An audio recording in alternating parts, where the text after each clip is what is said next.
Sukap yang malang. Senja yang kau kirimkan sudah kuterima. Kukira sama, lengkap seperti ketika engkau memotongnya di langit yang kemerah-merahan itu. Lengkap dengan bau laut, desir angin, dan suara hempasan ombak yang memecah pantai. Ada juga kepak burung-burung, lambaian pohon-pohon nyiur dalam kekelaman. Sementara di kejauhan perahu layar merayapi cakrawala dan melintasi matahari yang sedang terbenam. Aku pun tahu suka senja yang paling keemas-emasan sekalipun hanya akan berakhir dalam keremangan menyedihkan ketika segala makhluk dan benda menjadi siluet, lantas menyatu dalam kegelapan.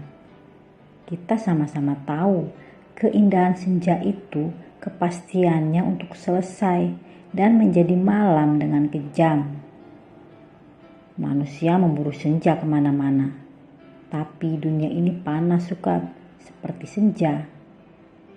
Kehidupan mungkin saja memancar gilang gemilang, tetapi ia berubah dengan pasti.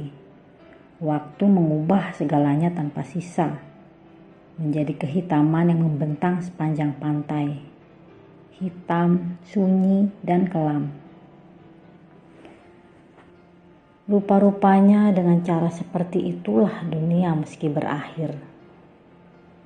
Senja yang kau kirimkan telah menimbulkan bencana tak terbayangkan. Apakah engkau tahu, suratmu itu baru sampai 10 tahun kemudian. Engkau tidak akan tahu suka, seperti juga engkau tidak akan pernah tahu apa yang terjadi dengan senja yang kau kirimkan ini. Senja paling tai kucing dalam hidupku suka, senja sialan yang paling tidak mungkin diharapkan manusia.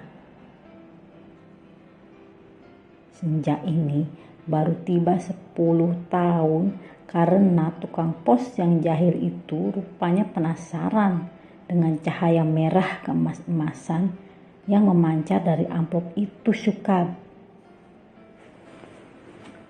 Cahaya itu telah mengganggunya semenjak ia menggenjot sepeda dari kantor pos, berkilau-kilau dan memancar di tas surat yang tergantung di boncengan sepeda. Begitu rupa sehingga suasana siang jadi kacau. Angin menderu dan ombak terdengar menghempas-hempas meskipun dia bersepeda mendaki Bukit Kapur. Demikianlah, maka ia suatu ketika berhenti. Dari dalam tas itu terdengar suara-suara. Ia buka tas itu dan ia melihat amplop Federal Express yang sudah tidak putih lagi, melainkan merah keemas-emasan suka, seperti senja dengan matahari terbenam di balik cakrawala. Tukang pos itu mengambil amplop tersebut, menimang-nimangnya, agak berat juga. Maklumlah, bukankah amplop itu berisi senja suka? Senja dengan matahari merah membara yang turun perlahan-lahan dari balik cakrawala, seperti semua senja yang ada di balik kartu pos. Tapi yang kamu kirim ini bukan kartu pos suka. Yang kau kirim ini senja di tepi pantai dengan hempasan ombak, bau laut, dan angin yang asin. Kamu pikir berapa ton beratnya pasir sepanjang pantai itu suka? Kira-kira sedikit dong. Masih lumayan tukang pos itu kuat mengejar sepedanya mendaki Bukit Kapur. Buset, kalau anak-anak kecil tahu ada matahari terbenam di dalam amplop itu, lantas bagaimana? Kau tahulah suka, anak-anak di daerah Bukit Kapur begini tidak punya mainan yang aneh-aneh seperti di kota. Mereka tahu kambing dan kerbau, ikan dan belut, sungai dan jagung. Nasi saja jarang mereka sentuh. Anak-anak tidak pernah tahu mainan robot berjalan dengan cahaya di dadanya, berkedip-kedip. Pasti akan penasaran sekali dengan cahaya senja yang memancar berkilau merah dan keemas-emasan itu suka. Mereka tidak pernah melihatnya suka, karena tukang pos itulah yang telah mendahului mereka.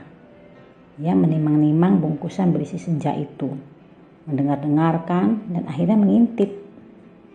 Tentu saja di dalam amplop itu dilihatnya senja terindah yang paling mungkin berlangsung di muka bumi.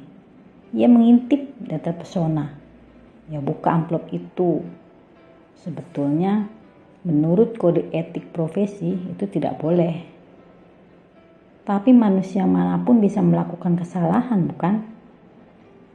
Ia buka amplop itu dan melihat senja dengan langit merah keemas-emasan di dalam sana. Ia melihat mega-mega berpencar seperti perahu di danau, memberikan perasaan nyaman dan tenang.